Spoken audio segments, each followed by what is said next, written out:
A nossa terceira atividade do dia é a mesa redonda, discussão sobre a análise dos resultados da regulação ambiental da extração de quartzito em São Tomé das Letras, Minas Gerais, que contará com o engenheiro Rogério Fonseca, o advogado Joaquim Martins Silva Filho, o mestre Cristiano Vilas Boas e o geólogo Carlos von Spelling, e com o mediador advogado Daniel Medeiros. Então, para começar essa nossa mesa, eu vou apresentar os nossos convidados. O engenheiro Rogério Fonseca, ele é técnico em ciência de computação do Colégio Técnico de Minas Gerais, graduado em Geografia e Análise Ambiental no Centro Universitário de Belo Horizonte e pós-graduado em Gestão Ambiental no Centro Universitário Newton Paiva. Atualmente é analista de desenvolvimento ambiental sênior da Samarco Mineração. O advogado Joaquim Martins Silva Filho, graduado em Direito pela Universidade de Minas Gerais e pós-graduado em Legislação Ambiental no Instituto de Educação e Tecnologia. Advogado especializado em Direito Ambiental, com 39 anos de experiência na área, ex-procurador-chefe da Fundação Estadual do Meio Ambiente, onde atuou por 19 anos.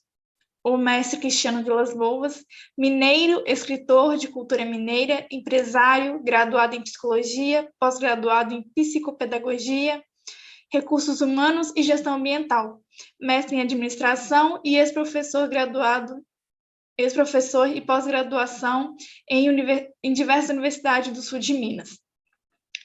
O geólogo Carlos von Spelling possui graduação em Geologia pela Universidade Federal do Rio de Janeiro e tem experiência na área de Geociências, com ênfase em Geologia.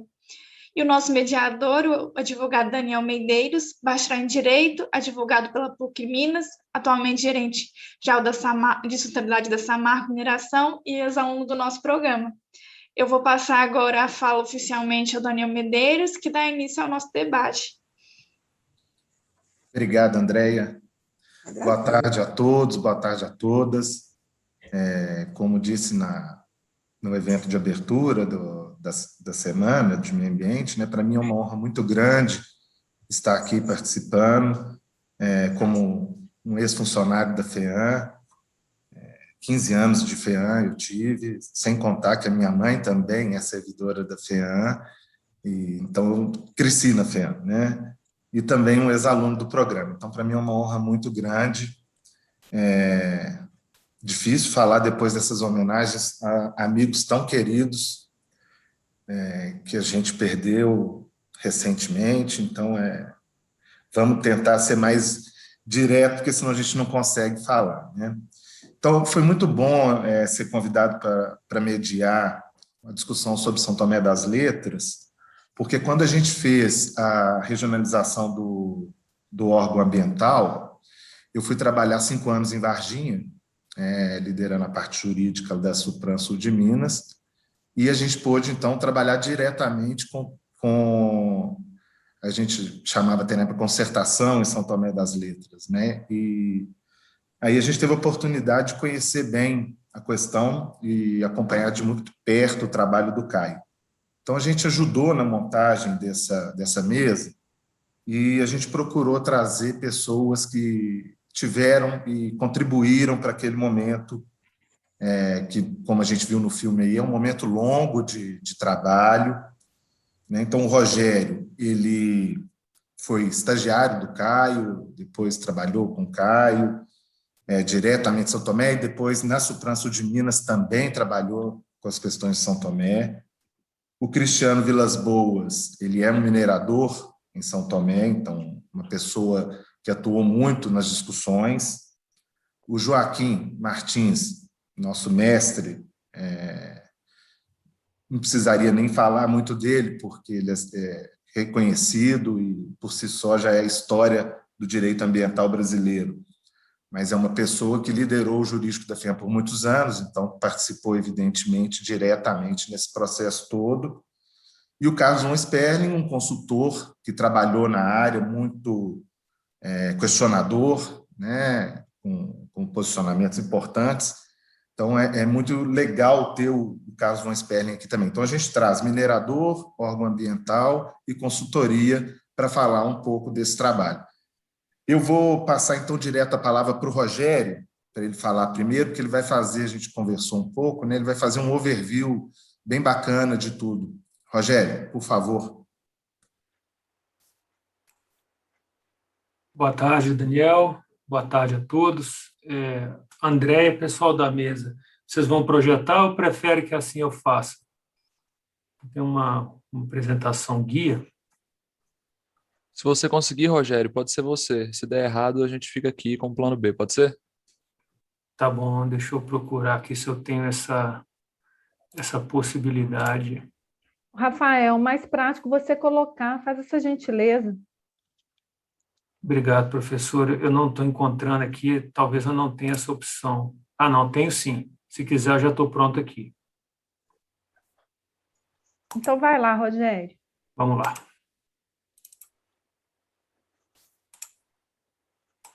Professora, estiver vendo a minha apresentação, gentileza manifestar. Ok, perfeito.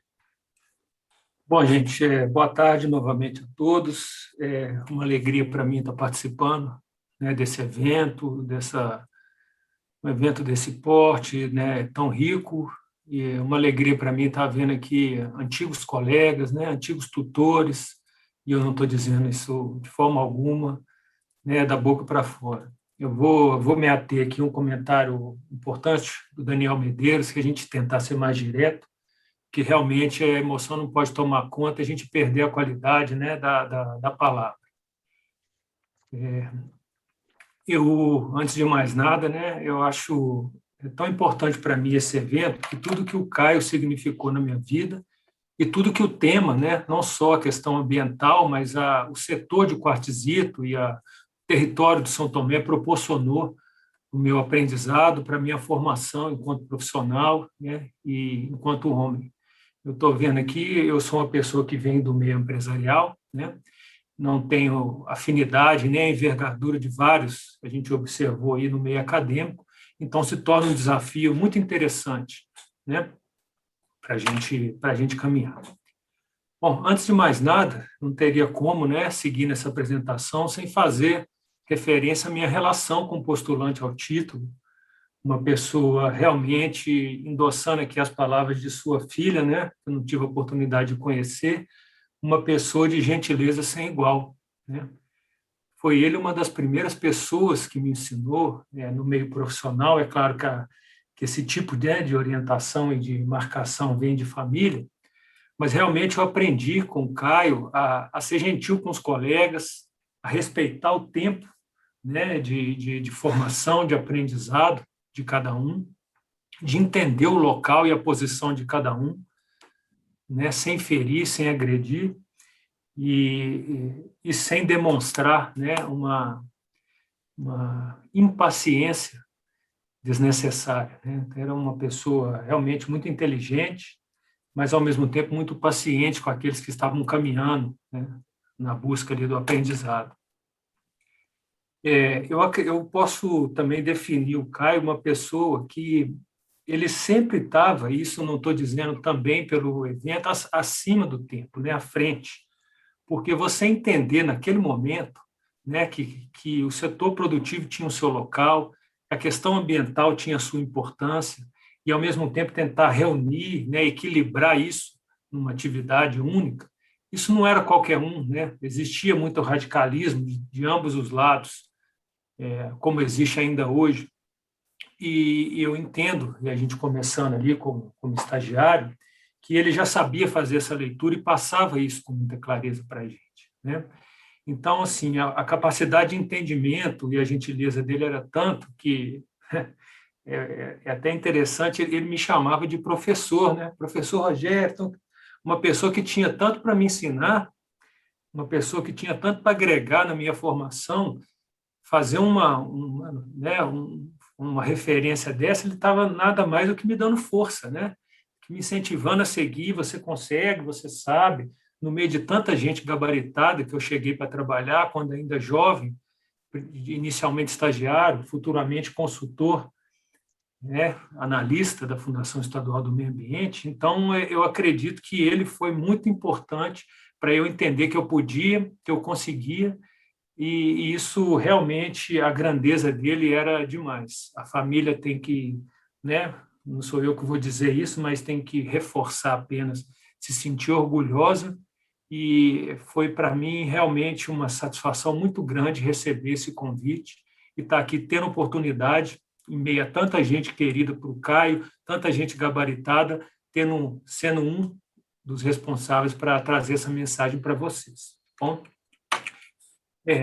Vamos lá, então. Eu quis esse slide aqui, que eu coloquei simplicidade versus complexidade, atividade, né? Se você pegar o próprio trabalho do Caio, ele já traz isso, que é a rocha, o quartzito é uma rocha, do ponto de vista geológico, muito simples. E a sua atividade de extração, ela também é muito simples, né? O que isso, né, ela traz uma complexidade com o território. Em que sentido?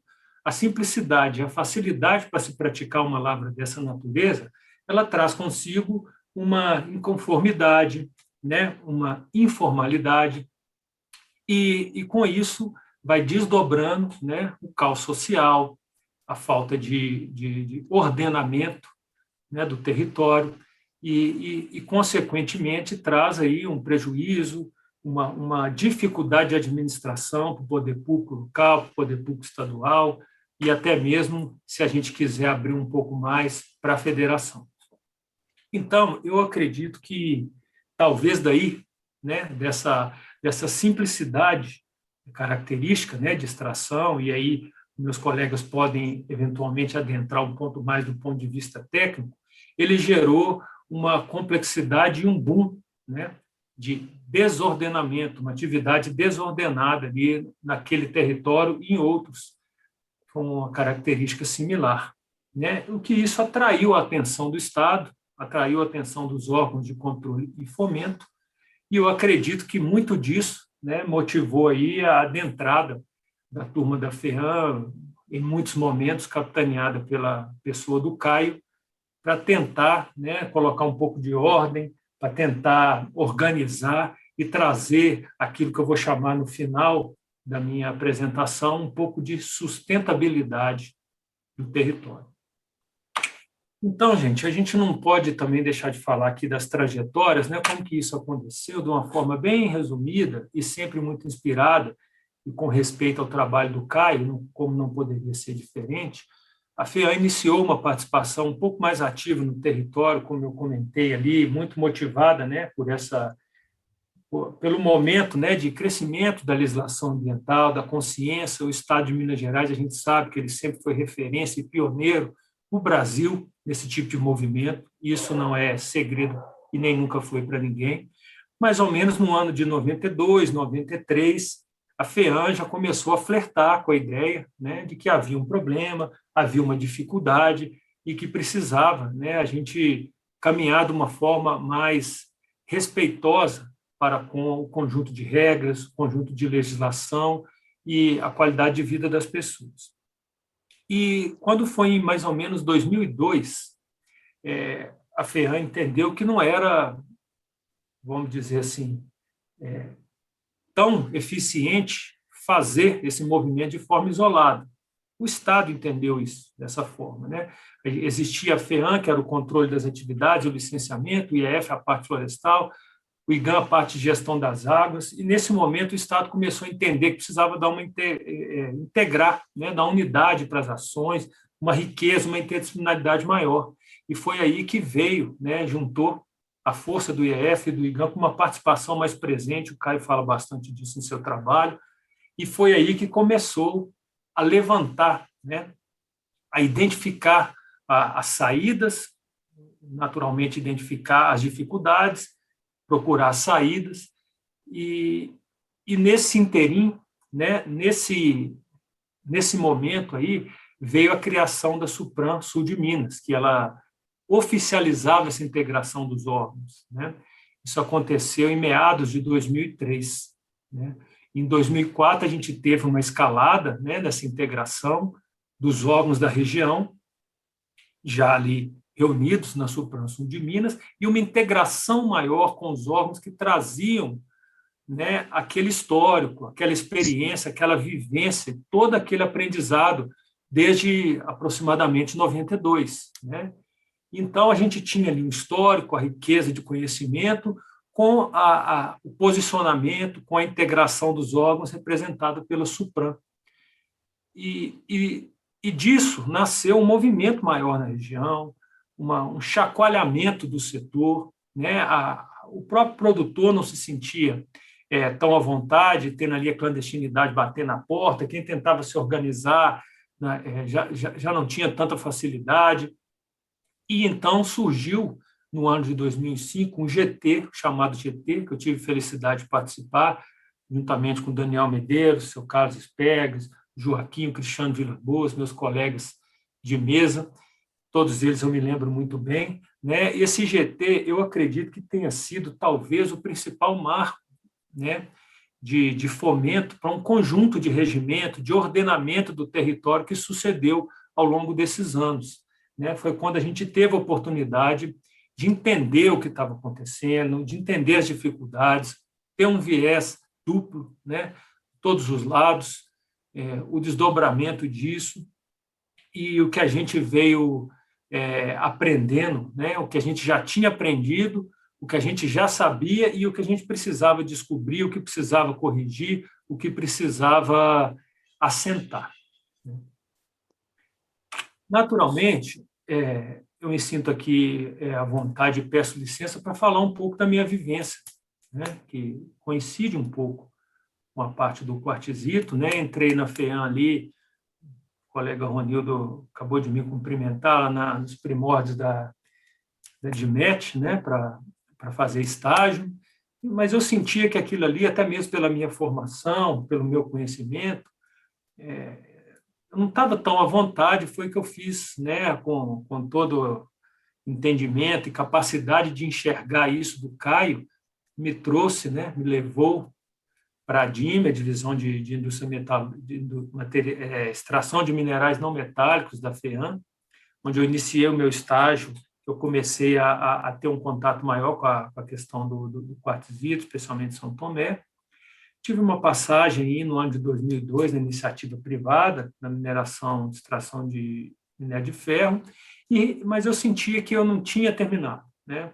Não era ali que eu terminaria a minha experiência com o órgão ambiental, com a participação mais incisiva nesse sentido, que eu tive o convite novamente do Caio e retornei para a DIME no ano de 2003.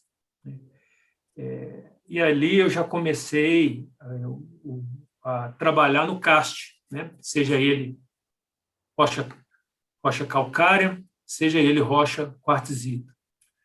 E foi então que veio a insurgir, né, a Supransul de Minas.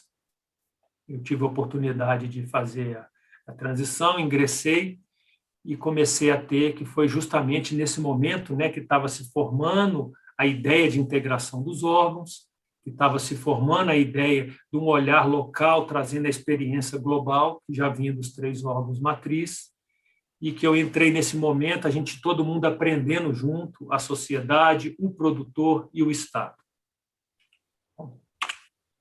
Com isso, eu vou tirar aqui o meu apontador. A regularização e a evolução socioambiental do setor, ela teve marcos evolutivos, né? Desdobraram aí, especialmente do GT, mas que foi consequência dessa trajetória que eu acabei de passar para vocês. Então, o primeiro marco, uma fiscalização e uma conscientização do setor. Essa fiscalização, que gera um processo de reflexão e conscientização, ela iniciou o processo de regularização. Esse processo de regularização, naturalmente, ele foi motivado pelo órgão, mas não somente.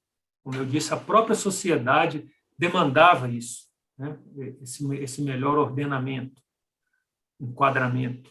E aí que veio, né, a gente proporcionou com esse processo de regularização a figura, né, no território mais presente e mais qualitativa, e não apenas como forma figurativa, da consultoria especializada, o que eu me lembro bem, desde os primórdios, né, doutrinando, orientando, fazendo parte, vivenciando o território, o nosso querido amigo aí de tanto tempo, Carlos von Sperling, né, que realmente foi um dos precursores ali no território e que muito nos ensinou e aprendeu junto conosco.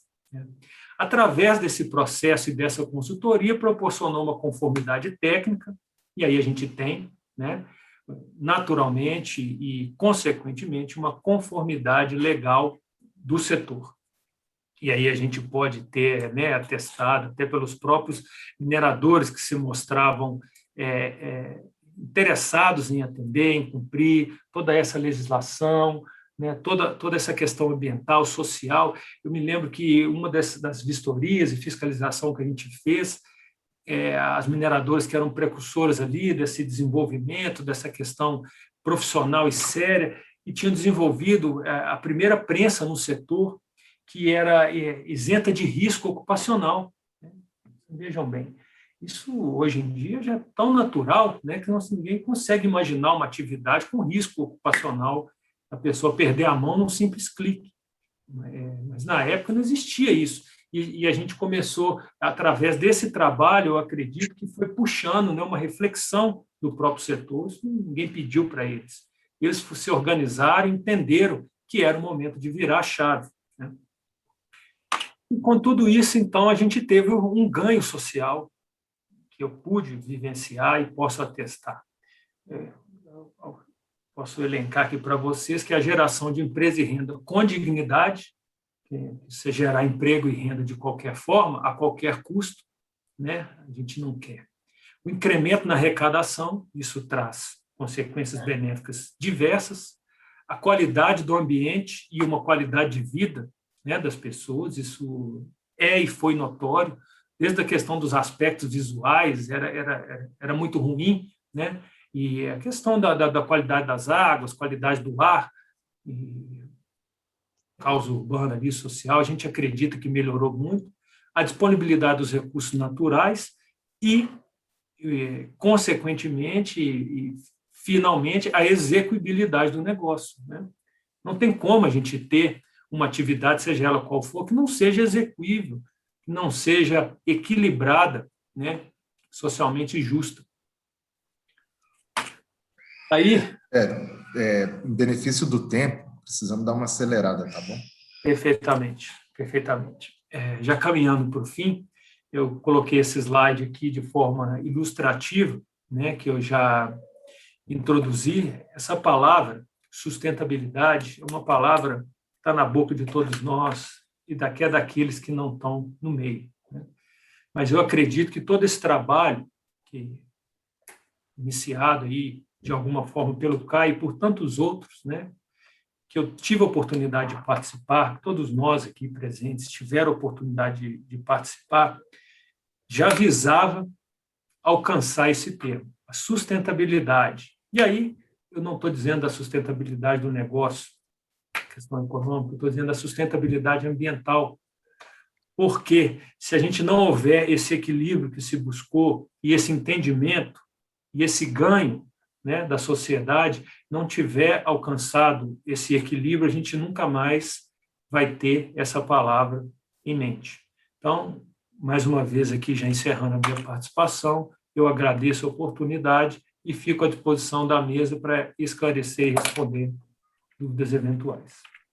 Rogério, obrigado, né? Como a gente tinha combinado, você fez um overview bacana aí, acho que ficou muito legal e abre a discussão, né? São Tomé das Letras, que é o título do trabalho, é um lugar muito, né, pitoresco, assim. Ele tem o turismo, tem o ventania, tem a mineração de quartzito, né, cara? Então, muito bem lembrado. Então essa vivência da mineração ali, a importância da mineração para o município, né,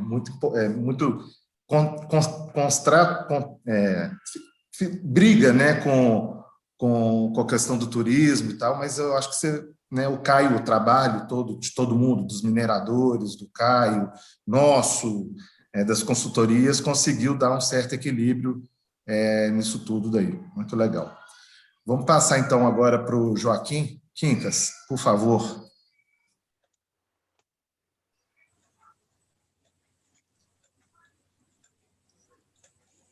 Deixa eu ver se eu consigo. Vocês estão me ouvindo?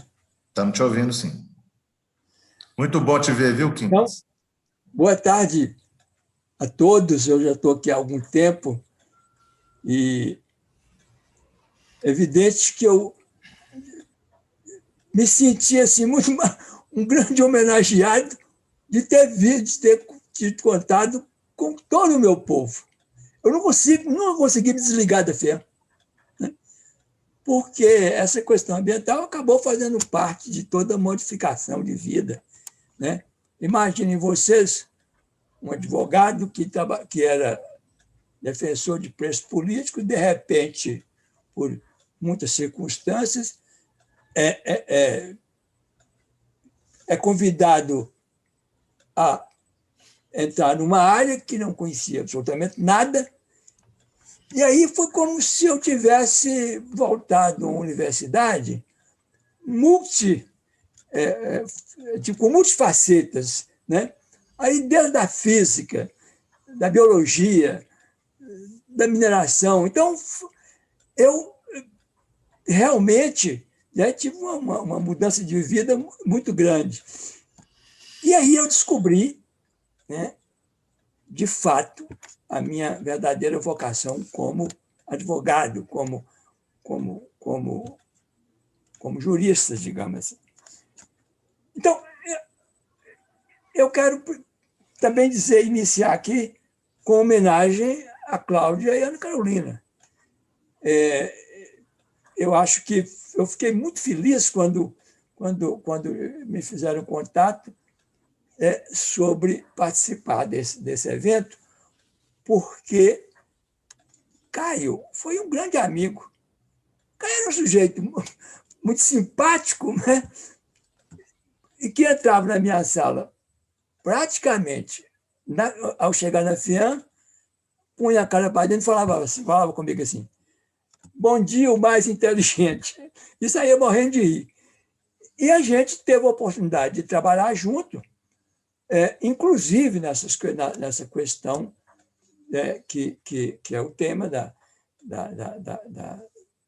de mestrado dele. Mas eu rapidamente gostaria de fazer aqui uma especial informação, né, sobre a área de mineração da FEAM. Vocês imaginam o seguinte: o sujeito chegar numa mineradora, vamos falar assim, uma MBR da vida, falou: olha, isso em 1978, né, quando eu iniciei em 77 lá no CETEC, mas o Copan foi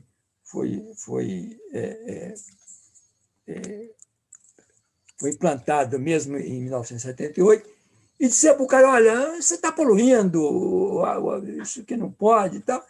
E aí eu sempre falo assim: o senhor é do DNPM? Não, eu sou da Secretaria de Ciência e Tecnologia. Evidentemente que o empresário jamais iria entender isso, porque a relação dele era com o DNPM. Então, veja, ali começava para a mineração, né? E aí onde a área de mineração, que o Caio foi o gerente também de muito tempo, a começar a implantar uma nova onda digamos assim, de dizer: olha, tudo bem, tem um DNPM, mas tem o meio ambiente. Então, nós temos que conjugar essas duas coisas, atividade e meio ambiente. Não tinha uma legislação, evidentemente. E aí foi a grande importância que foi dada, da contribuição, né, da questão legal para a legislação ambiental, que foi organizar. E isso o pessoal da mineração teve uma grande participação, diz, olha, como é que é o licenciamento de uma mineração? Aí começa uma discussão, todos nós sabemos que quando a legislação mineira é anterior à legislação federal, né, e o Copan iniciou, né, iniciou as suas atividades, evidentemente legislando com deliberações, não havia uma legislação própria. Só em 1980 é que nós tivemos a lei 7.772, né, de setembro, do mês de setembro de 82, digamos, de 80, né? E, posteriormente, somente em 81, tivemos uma lei federal de ambiental, né? de política ambiental. Então, mas como é que ficou nesse tempo até chegar lá, né? Como é que esse fiscal da FEAM poderia chegar da NPM, ou, desculpe, chegar na empresa, olha, nós também queremos, digamos, dar a nossa contribuição, ou dar nosso palpite aqui com relação à sua atividade, não é só o DNPM.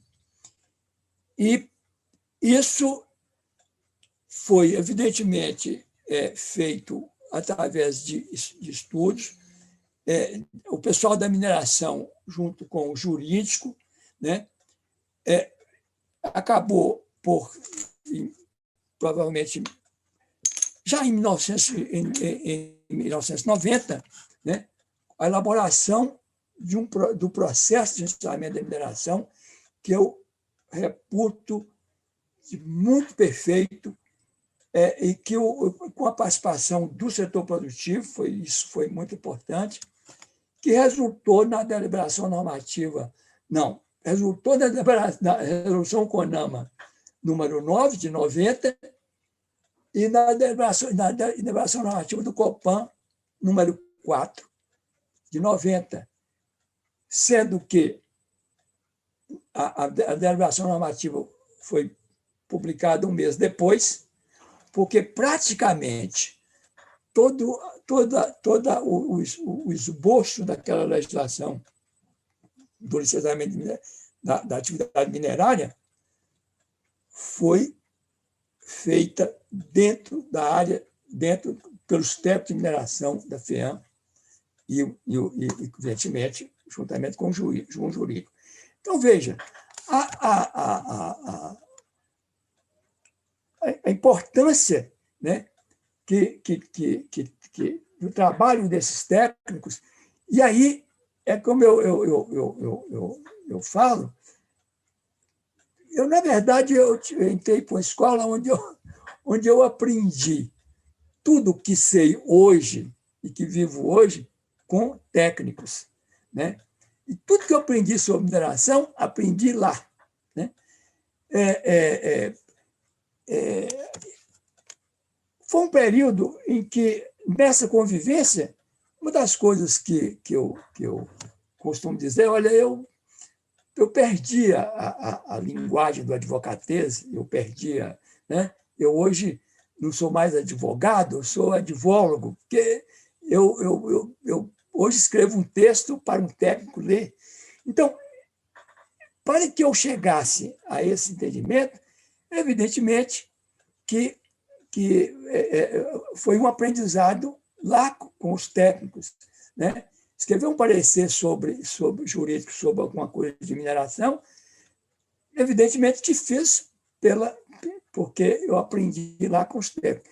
Então, veja, uma das coisas que eu vi muito nessa construção de vida profissional junto com o pessoal da FEAM, e hoje eu posso dizer com toda certeza, é que eu cheguei, era um órgão, não, eu digo FEAM, porque, na verdade, a gente começou, foi na Secretaria Ambiental, na Secretaria de Ciência e Tecnologia, e naquela época, né, uma das percepções que eu tive desse grande aprendizado do direito ambiental e da minha paixão, né, até hoje, sobre esse tema, é que eu comecei a conviver, primeiro com pessoas bastante jovens. Eu também era jovem, eu tinha 37 anos, não era tão velho como sou hoje, mas dentro de um espírito muito grande de solidariedade. É isso,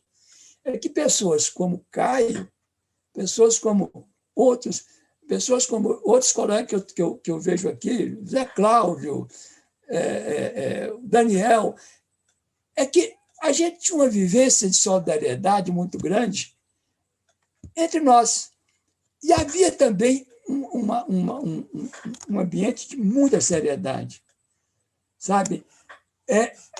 Trabalhar nessa área, dentro de uma fundação, ou mesmo dentro de uma secretaria de Estado, com a responsabilidade que eu cansei de assistir, né? Dos técnicos, dos advogados, dos administradores, de um modo geral, na área, é realmente uma coisa que eu posso agradecer muito a vida de poder ter presenciado isso e convivido com isso. Eu hoje gostaria de não estar precisando de prestar homenagem às pessoas que eu vi aqui, que nos deixou. Pessoas jovens como o Lio, né?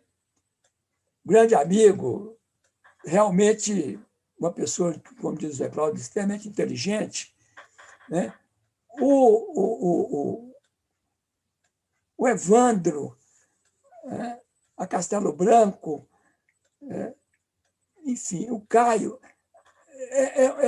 E o pior de todas essas coisas todas, com exceção do Caio, que a gente pôde ter o direito de fazer uma despedida, nós estamos aprisionados. Eu estou aqui aprisionado há 1 ano e tanto dentro de um escritório em casa, porque eu não saio.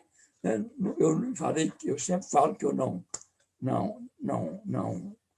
aposto, né? Com 80 anos de idade eu não quero apostar, então, mesmo tomando todas as vacinas, eu estou aqui.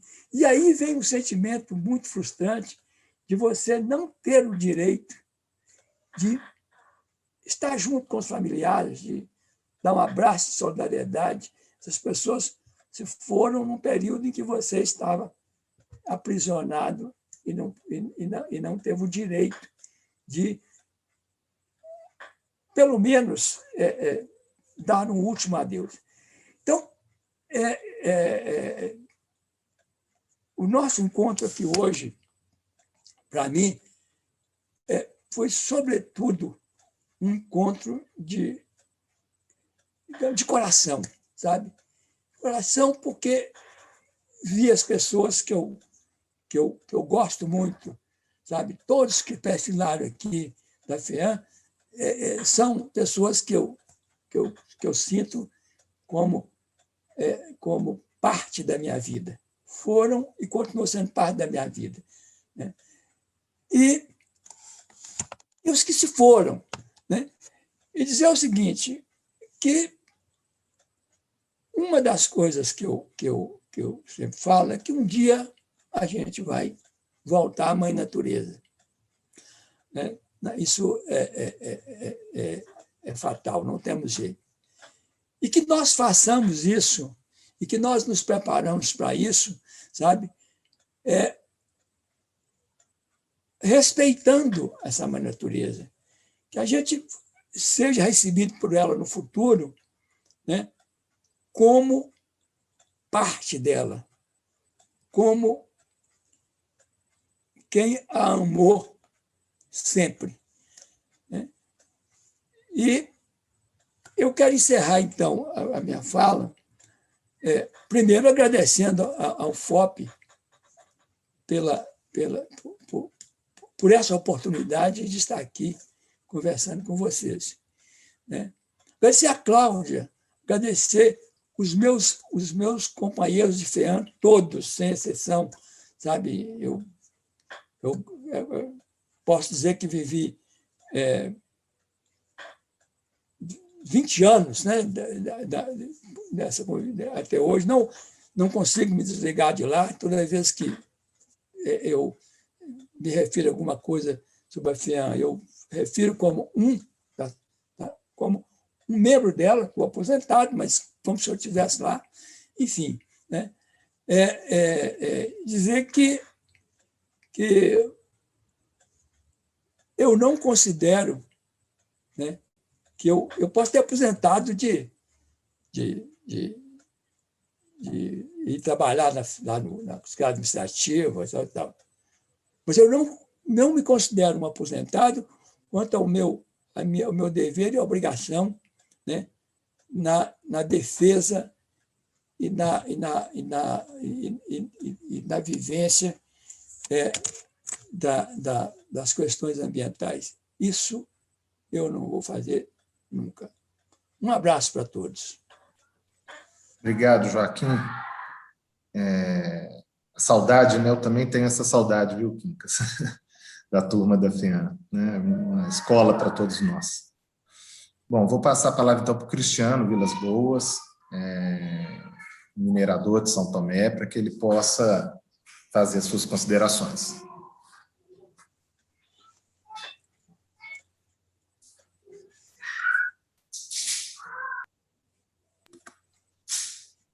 Cristiano. Microfone, Cristiano. Opa, já foi. É isso. Boa tarde a todos. Eu gostaria de cumprimentar a mesa e a todos que estão nos assistindo aí nesse universo virtual. E o meu cumprimento especial à Cláudia, né, Cláudia? A gente foi conversando e realmente eu me senti muito feliz, muito honrado pelo convite que partiu de você. Depois fez um caminho aí, Mariano, Daniel, Dr. Carlos, enfim, e reencontrando algumas pessoas, Rogério também, há muito tempo eu não via, Dr. Carlos, enfim. E o Rogério fez aí, nas palavras do Daniel, um overview, né? A gente participou, de alguma maneira, dessa história, né? Que ela teve momentos felizes, teve momentos infelizes, momentos de confraternização, até só fazendo uma retificação aí, quem concedeu o título de amigo da pedra para o Caio foi a Amish, não foi o Sim Rochas. Na época até foi uma indicação nossa lá de São Tomé. Você estava até no vídeo. E o Caio realmente... Você estava lá no vídeo, você apareceu no fundo do vídeo. Eu acho que sim. Se eu não estou enganado, foi lá em Caxambu. Mas, assim, o Caio foi uma pessoa que a gente conviveu muito, e tudo que foi dito da pessoa do Caio aqui, a gente tem que endossar. Sempre foi um homem conciliador, um homem inteligente, um gentleman. Realmente, o Caio era um cavalheiro, né?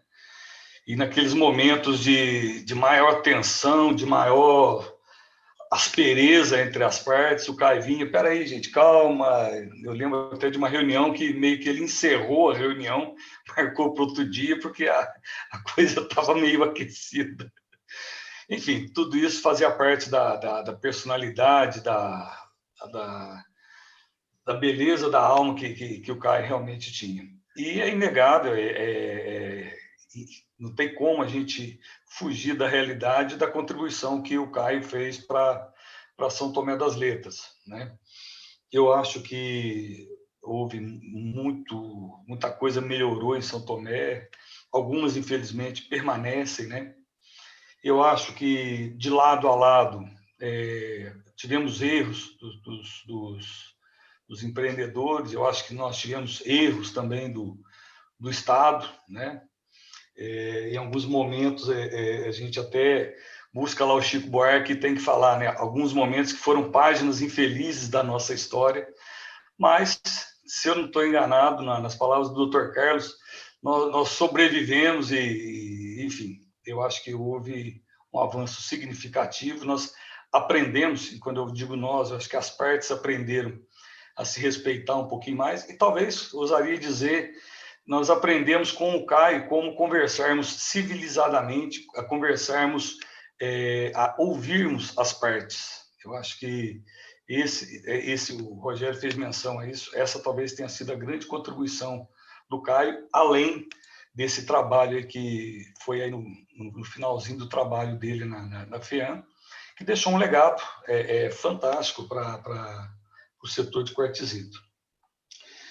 E dentre todos esses embates, essas situações que, na verdade, o que todo mundo buscava era melhorar, era tentar achar um ponto de equilíbrio para o setor produtivo, para a comunidade, para atender o Estado também. Na verdade, talvez por caminhos diferentes, nós queríamos, ou continuamos querendo a mesma coisa. Então, é insensato dizer que o empreendedor quer destruir o meio ambiente. Isso não faz sentido. Da mesma forma, é insensato dizer que o Estado vai ter que ser autoritário para impor isso. Não. O Caio realmente nos ensinou a sentar na mesa e conversar. E não foram uma nem duas vezes que a gente sentou lá naqueles restaurantes simplesinhos de São Tomé ou em algum lugar para comer e conversar e discutir, tentar achar soluções para que no dia seguinte a gente fosse para uma reunião maior com as coisas minimamente já costuradas dentro da legalidade, dentro do bom senso, dentro da construção de ações comuns. E eu gostaria aqui de reafirmar, né, dar o meu testemunho da integridade moral, da integridade ética do Caio em todas as relações que nós tivemos. Eu nunca ouvi nenhum senão, nenhum detalhe que colocasse em dúvida a integridade moral e profissional do Caio. E isso era muito bacana. A gente ia sentar com o Caio com o coração aberto, que as coisas eram muito transparentes, muito verdadeiras, muito sinceras. E eu acho que essa foi a contribuição dele. Estou vendo que o Dr. Carlos, a gente participou de inúmeras reuniões, né, Dr. Carlos? E o Caio sempre foi esse mediador para nós. Então, eu acho que de tudo que aconteceu nesses anos todos, tivemos situações difíceis, mas evoluiu. Eu acho que tem muito que ser feito ainda, não só em São Tomé, mas para o planeta inteiro.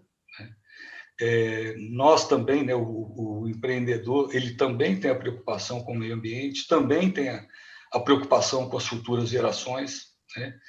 E alguém falou aí, hoje não se conceberia uma prensa que colocaria em risco as pessoas. Hoje eu acho que não dá para se conceber um empreendimento que ele não atenda minimamente à proteção do meio ambiente. Isso já é uma percepção consolidada na nossa sociedade. E o bacana é que isso foi construído a inúmeras mãos. Foi uma parceria, foi uma construção coletiva e que acho que ainda está em andamento. Todos nós fazemos parte disso. Então, Cláudia, parabéns. Eu fico muito feliz de estar participando desse coroamento do trabalho do Caio em São Tomé. O Caio gostava muito de São Tomé, a gente via a alegria dele de estar lá, de se envolver, de andar para as pedreiras, subir, descer, incansável. Incansável na defesa do meio ambiente e incansável também na defesa de se achar soluções que atendessem a todos. E parabéns à equipe pela construção, por nos propiciar esse encontro. Muito obrigado. Cristiano, obrigado. Acho que a fala de um minerador lá que viveu e participou intensamente como você, até liderando a MIST, né? Isso para a gente aqui é muito importante na conversa. Então, te agradeço muito a disposição em estar com a gente aqui hoje. E já em benefício do tempo, eu vou passar então a palavra para o Carlos von Sperling, um consultor que atuou muito fortemente nessa época lá em São Tomé.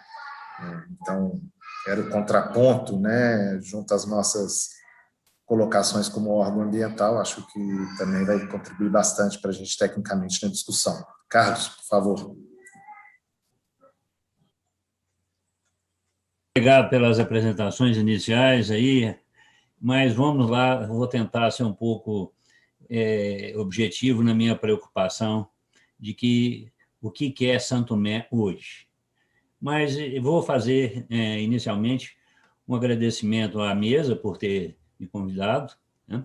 especialmente a você, Daniel, certo? E indiretamente ao G, que eu convido ele, G lá da Supram, e ele fala, não, foi eu que falei com o Daniel para te convidar. Então, a gente às vezes fica circulando bom, o G depois se acerta com o Daniel. Mas, de qualquer forma, o que me agrada muito é essa oportunidade, certo, de rever tempos passados, rever o que é que nós fizemos, certo, de complexidades, de erros, de acertos, e a evolução que existiu. Isso é um tópico inicial que eu vejo como importante a gente situar.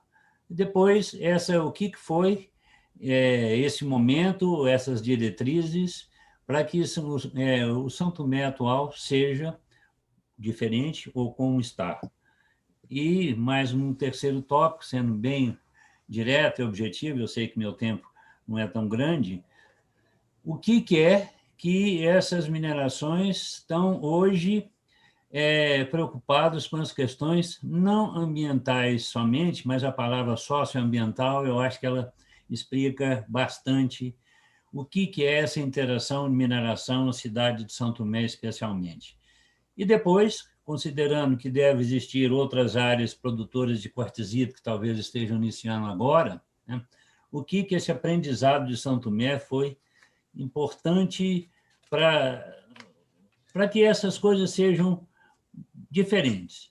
Então, por favor, passa o segundo slide. Bom, eu fiquei em São Tomé há praticamente 10 anos. E como é que era São Tomé quando eu cheguei lá? Bom, e aí começa um pouco da participação do Caio. Eu lidei com o Caio de uma maneira muito agradável e objetiva em várias outras situações anteriores a São Tomé. E o Joaquim lembra bem, certo, nossos tempos lá de mineração mineral do Brasil, quando ele teve o carro com os pneus todos furados, porque ele resolveu apoiar a mineração, né? E dentro disso aí a gente foi aprendendo com o Caio, e dentro disso o Caio um dia me fala, olha, Carlos, tem um pepino, tem umas minerações aqui que a única coisa que o consultor fez foi trocar o nome da mineração. O resto é tudo igualzinho, uma vergonha. Se não topa ir para lá, aí entra um personagem importantíssimo na história, que foi o minerador Mariano Fonseca. O Mariano foi a Belo Horizonte com um dos irmãos Capistrano, o Antônio Capistrano, e me convidou para ir. E aí eu tive uma primeira participação lá em São Tomé e fiquei muito assustado com algumas coisas que eu vi lá. Então, por favor, outro slide. E aí, o que é que eu vi lá em São Tomé? Um caldeirão de confusões, certo?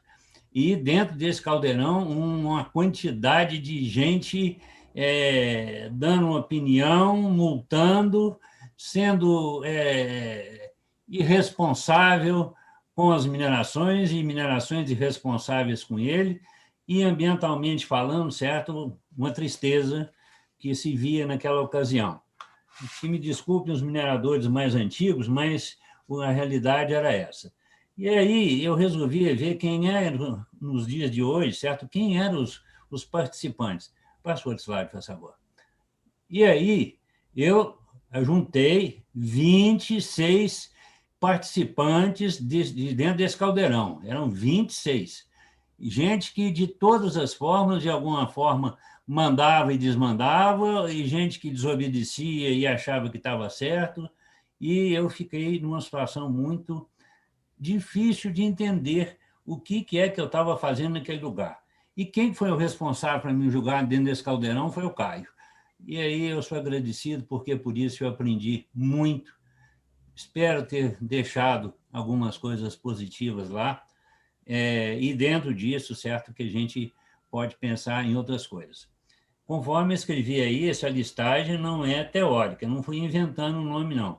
Cada um dos componentes que está aí agiu, interagiu, e quase sempre positivamente. Aí vocês podem me perguntar, o que, por exemplo, o MEC está fazendo nessa lista? Eu tive no DNPM, conversando com um diretor, numa ocasião, e falei que estava trabalhando em São Tomé. Ele falou, puxa vida, que coisa complicada, aquele trabalho escravo de criança lá em São Tomé. Eu falei, opa, espera aí um pouquinho. Nunca existiu o trabalho de escravo no São Tomé, pelo menos nesses anos todos que eu estou trabalhando lá, não. Ele falou, não, está aqui no livro do MEC, um livro didático. Trabalho escravo de criança nas carvoarias e trabalho escravo de criança em São Tomé. Eu falei, então vai lá no campo ver a realidade com o que é que existe. Ele foi, não viu nada disso, e as coisas foram andando, às vezes, com uma complexidade muito grande. Vários processos contra mineradores, alguns até justificadamente. Na área principal que eu comecei a trabalhar lá, era vizinho lá da área do Exército, então aquilo ali era uma complicação enorme. O Exército considerava os mineradores como uma turma de irresponsáveis e dentro disso, a única coisa que de prático existiu foi que a gente conseguiu manter lá, porque, na opinião do Exército, mineração não devia existir. Isso aí tinha alguns fundamentos, por exemplo, uma das coisas que me deixou muito espantado em São Tomé é na hora que a gente viu um processo judicial que estava ocorrendo de um minerador que tinha lá dentro de Três Corações um depósito de explosivo dentro da área urbana. E o Exército ficou sabendo disso aí, processo em cima, e as coisas ficaram complicadas, mas resolveram. Esse início lá em São Tomé, com a fiscalização, certo, de pessoas que são amigos, especialmente o Celso Scalambrini, que era geólogo, e eu, como geólogo, comentava com ele, ô Celso, não vamos deixar destruir aquela feição geológica ali, que ela é muito bonita. E aí o pessoal não entendia nada, certo, por que é que uma dobra e acompanhado, certo, de um deslocamento era tão importante. Sob o ponto de vista estético, talvez nem tanto, mas sob o ponto de vista geológico, era muito bonito. E o Celso, ao longo dos anos, ele foi um companheiro fiscal e, ao mesmo tempo, incentivador da mineração com um cuidado especial. Outros fiscais foram, especialmente, certo, o grande amigo ainda, certo, sobrevivente, aliás, até fotografia, aí na tese do Caio, certo? O João Antônio Lizardo, né? Estava lá. E aí aprendemos muito e fomos tocando, até que veio a notícia que existiria lá em Varginha um órgão que substituiria, até certo ponto, os órgãos lá de Belo Horizonte. E aí, nesse meio tempo, eu fiquei conhecendo o Daniel. E fiquei falando, esse camarada pensa bem direitinho. Que bom, porque eu estou cansado de ver gente, certos órgãos ambientais, com espírito simplesmente de fiscalização sem entender os processos. E aí eu fiquei sabendo, bom, Daniel era filho da Regina, então o filho da Regina é gente boa, porque a Regina era uma pessoa admirável. Mas dentro disso aí, me chamaram, então, para participar desse grupo de trabalho que o Rogério mencionou. E esse grupo de trabalho, certo, procurando fazer um bom entendimento entre mineradores e os órgãos ambientais, eu tive a notícia que tinha uma procuradora da República, doutora Zane Cajueiro, que ia lá fechar as minerações todas, porque estava realmente uma bagunça sob o ponto de vista dela. Eu falei, olha, as coisas não são bem assim. A doutora Zane, então, fez a seguinte proposta, e talvez, se ela estiver me ouvindo, ela até não fique muito satisfeita de eu estar contando uma particularidade dessa, mas ela me explicou o seguinte, falou, olha, eu vou nessa reunião, mas você tem um compromisso de não falar que eu estou nessa reunião como procuradora da República. Ela foi na reunião e saiu, no fim da reunião, avisando, falou assim, olha, eu estou vendo que os mineradores têm muito o que fazer, mas os órgãos também têm muito o que fazer, porque o que está acontecendo aqui não é culpa só dos mineradores, não. Ela, então, resolveu agir. Acionou o DNPM, acionou todo mundo para que respondessem, certo, por que São Tomé ainda estava naquele estágio. E aí entra um outro personagem que foi muito importante. e que, para surpresa minha, certo? Eu fiquei sabendo disso outro dia. Foi o DNPM presente na área. O DNPM, certo, ao longo de muitos anos, assistia de longe o registro dos processos de licenciamento, e lembrando, certo, que os processos de licenciamento são aqueles que permitem que o proprietário do solo dê medidas de agilização, e não só as portarias de lavra. E aí o Emanuel Simões Coelho, que estiver me ouvindo também não fique aborrecido, porque eu estou falando da atitude dele, simplificou os projetos. A gente tinha, em cima de algumas áreas, 6 processos de regularização da área. E era extremamente difícil, porque o minerador não sabia qual é que estava valendo, qual que estava deixando de valer. Emanuel foi ao campo e ficou aonde? Na casa do Mariano, que foi sempre, em todos os momentos, uma pessoa proativa, ajudando de todas as formas para que as coisas andassem bem. Então, simplificou muito, e a partir daí, certo, muitas coisas andaram com uma agilidade maior. A gente acha lamentável que talvez essa continuidade pelo Ministério Público e especialmente pelas procuradorias, essas coisas não estejam andando com as velocidades atuais. Os dias de hoje são muito difíceis, né? Eu não vou fazer a maior consideração agora, mas vou deixar para vocês ouvirem um áudio aí, onde grande parte das coisas, certo, poderiam estar sendo resolvidas para que o São Tomé tivesse uma continuidade e não uma descontinuidade. Notícia que eu tenho, eu fiquei muitos anos sem ir lá, posso estar sendo injusto, mas o que eu tive de notícias é que, lamentavelmente, muitas coisas desandaram. Eu fiz um contato com um técnico do DNPM esses dias, e ele me explicando, falou, não, Carlos, São Tomé não tem jeito, a cidade tem que trocar de lugar, as minerações precisam ocupar aquele espaço. Eu não respondi muito a ele, não, porque eu vejo que é uma maneira muito simplista de a gente resolver as coisas. Mas aí o que eu vi naquela ocasião, e olhando mais para os aspectos técnicos, houve uma modificação gigantesca nos métodos de lavra que, ao longo desses anos. Anteriormente, certo, e eu peguei pouco dessa época,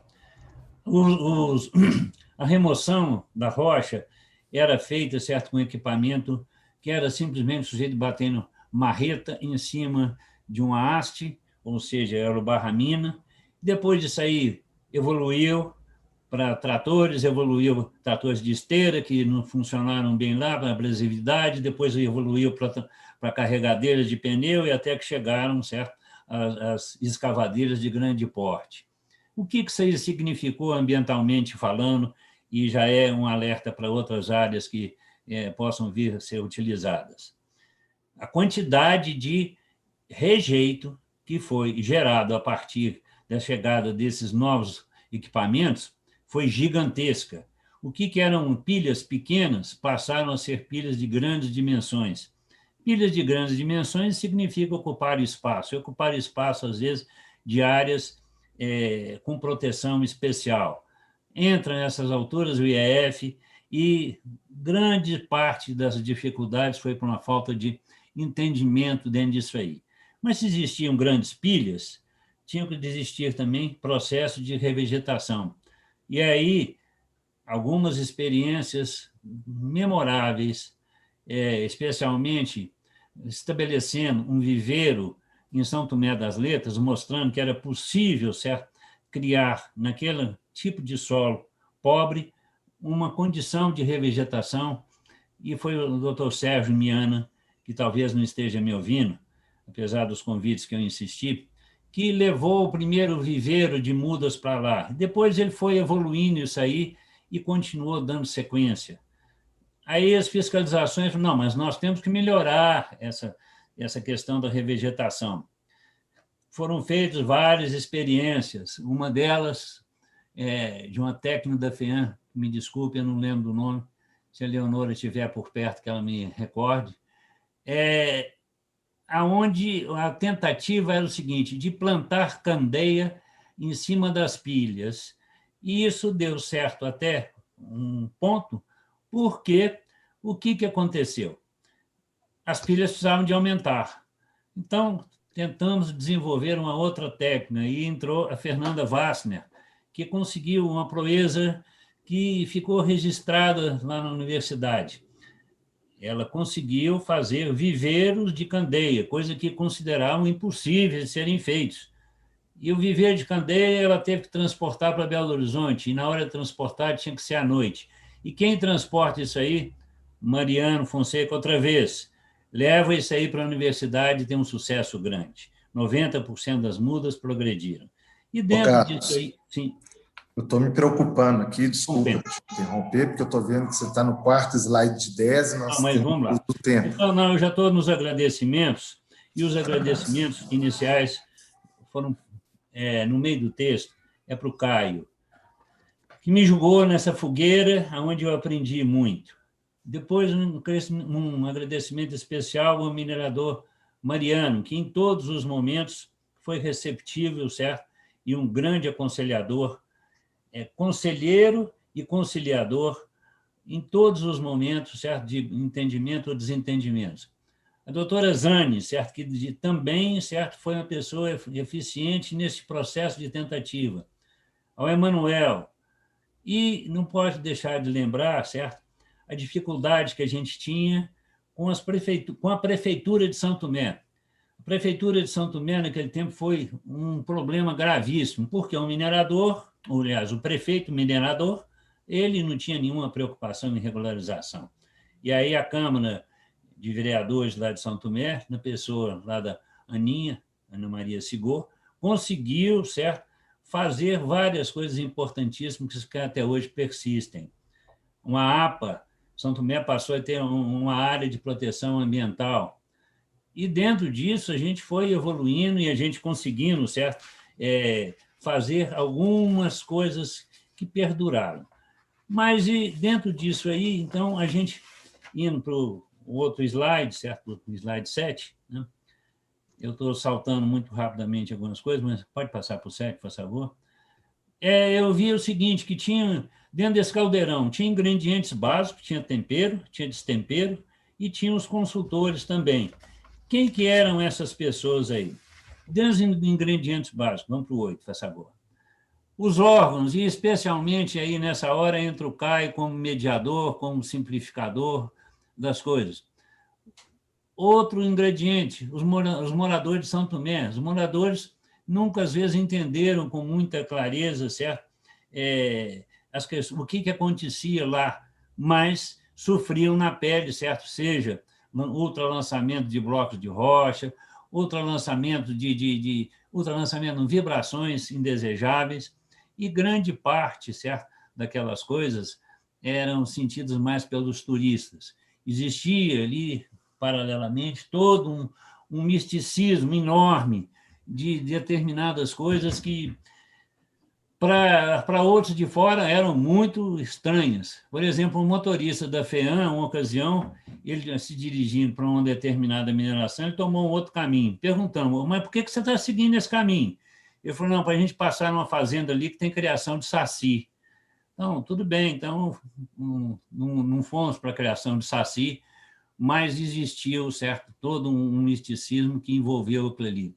A Gruta do Carimbado, por exemplo, o pessoal entrava dentro dela e saía em Machu Picchu, né? Dentro desses ingredientes aí, a mineração ia tocando. Então, tinha os temperos. Quem eram os temperos? Sal, competência técnica, certo? De engenheiros, geólogos, engenheiros, nesse caso, civis, engenheiro de minas, né? Biólogos, sociólogos, etc. Pimenta, que existia necessidade de um controle ambiental forte. E eu estou botando um mais forte aí, uma raiz forte, que é um tempero raro, muito forte mesmo, por isso se chama raiz forte e eficaz, que volto a dizer que foi a doutora Zane Cajueiro. Depois, uma humanidade também que existiu especialmente por parte da Aninha Sigor, que tinha toda uma visão simples das coisas e com muito respeito a ambas as partes. Destemperos. Prefeitura foi um destempero. Exército. Saí de São Tomé com o Exército colocando fogo mais uma vez na área de campo de prova. Então, os mineradores preocupados em fazer plantio, cuidar de apagar, e o Exército botando fogo nas suas manobras lá. Lamentável, e tomara que isso não tenha acontecido mais. Mineradores arrendatários, paraquedistas, especialmente pessoal não brasileiro, mas que chegava com ideias aqui de outra vez colonizar São Tomé. Desvalorização da qualidade ambiental. Era muito difícil. E outros componentes, certo, de preguiça e reatividade, que eram os destemperos. E aí vão para os consultores. Existiam 3 tipos de consultores. Um que assiste de longe, vai ali para fazer só um relatório final, certo, dizendo que a lavra naquele ano produziu aquilo. Outro que, no momento de emergência, opa, vai chegar uma fiscalização pesada, ele aparecia. E outros que, de repente, pulavam para dentro do caldeirão, certo, e se envolvia nisso aí. Esse pessoal todo fabricou, certo, uma sopa complicada. Vamos em frente.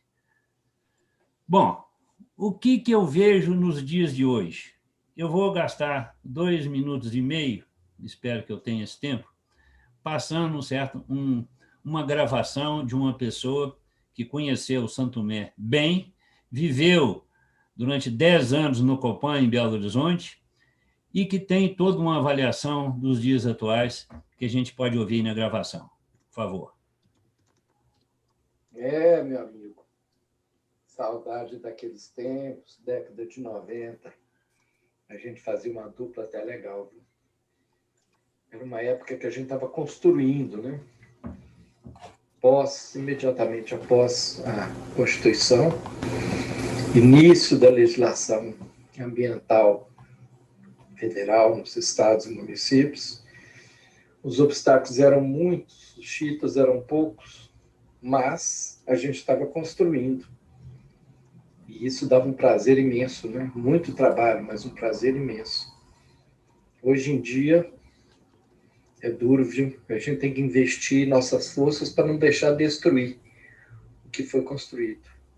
Com muito suor, como você falou.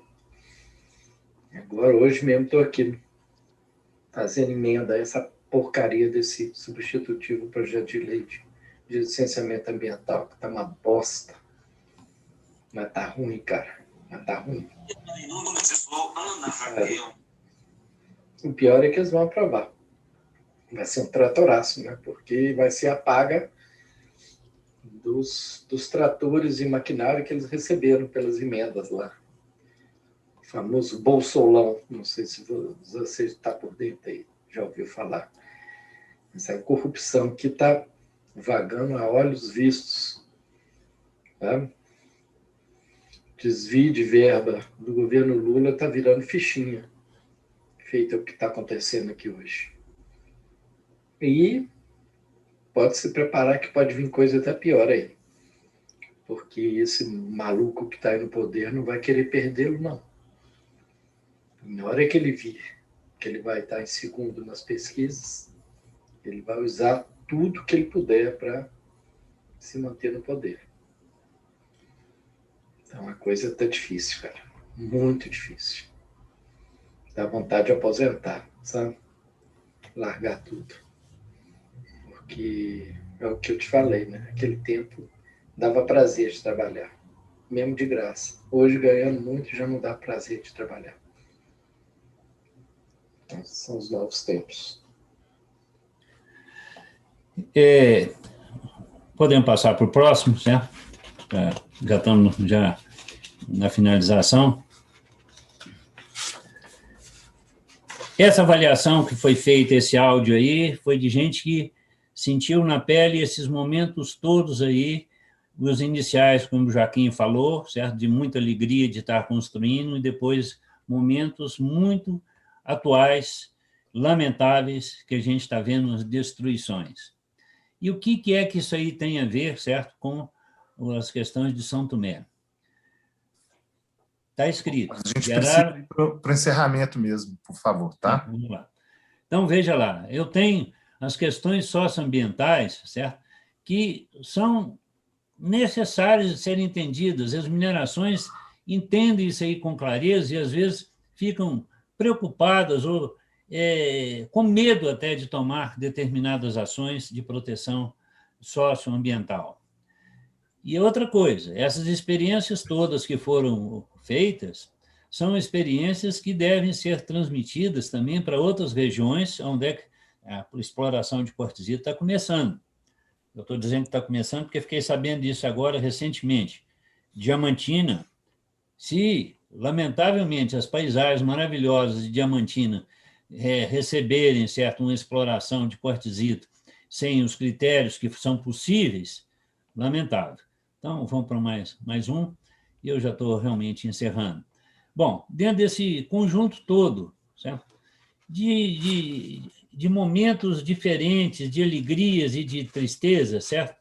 Que tiveram, certo? O que a gente entende é o seguinte: voltar a investir em São Tomé para valer, o DNPN voltar a São Tomé, certo? Com toda clareza e vontade de resolver.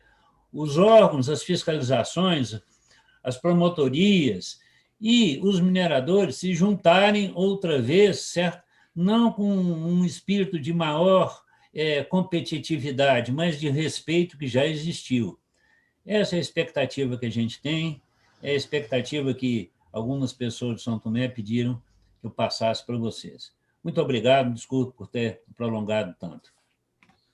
Carlos, obrigado. Eu acho que foi exatamente o que eu imaginei. Você iria fazer alguns questionamentos e pôr a gente para pensar um pouco, né? Obrigado, acho que atendeu bem o espírito do grupo aí. Bom, pessoal, a gente já passou um pouco do nosso tempo. A professora Kerley me mandou uma mensagem aqui pedindo para agradecer a participação de todos da mesa, de todos os ouvintes. Ela ficou muito honrada com o que a gente pôde fazer aqui hoje. E ela está pedindo para dar um recado que ela está abrindo espaço para que a gente possa participar mais do programa, seja em banca como condição de técnico, seja com palestras, seja com discussões, enfim, porque a gente possa se sentir em casa no programa. E também uma ideia de montar uma associação de ex-alunos do programa. Então, os ex-alunos que estiverem aqui, tiverem interesse, a Kerley conversou com a Denise, elas estão aí empolgadas com essa associação de ex-alunos. Bom, dito isso, eu gostaria de encerrar a nossa mesa, agradecendo a participação de todos. Cláudia, eu espero que a gente tenha representado o Caio aqui, e essa mesa é para você e para sua filha. Eu espero que o Caio se sinta aqui conosco nisso tudo que a gente explanou para vocês. Tá? Então, fica aqui o nosso abraço para vocês duas.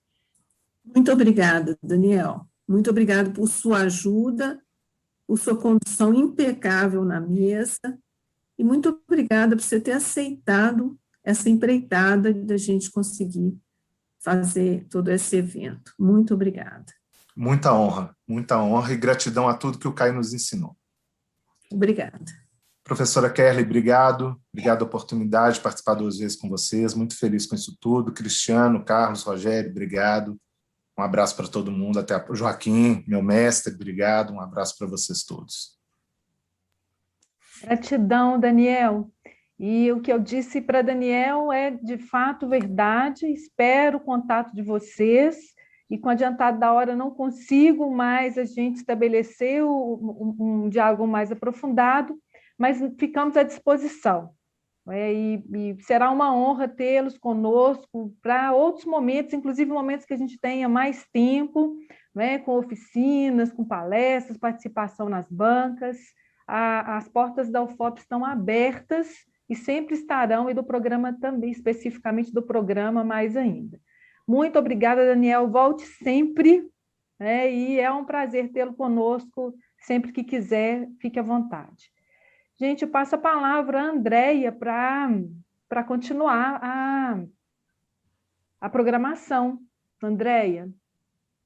Oi, gente. Professora, eu queria só um segundo de palavra, seria possível? Claro, Cristiano. Fica à vontade. Naturalmente, eu entendi que esse evento seria um evento muito mais festivo do que técnico. e realmente fiquei muito feliz de ter reencontrado as pessoas, ter ouvido isso.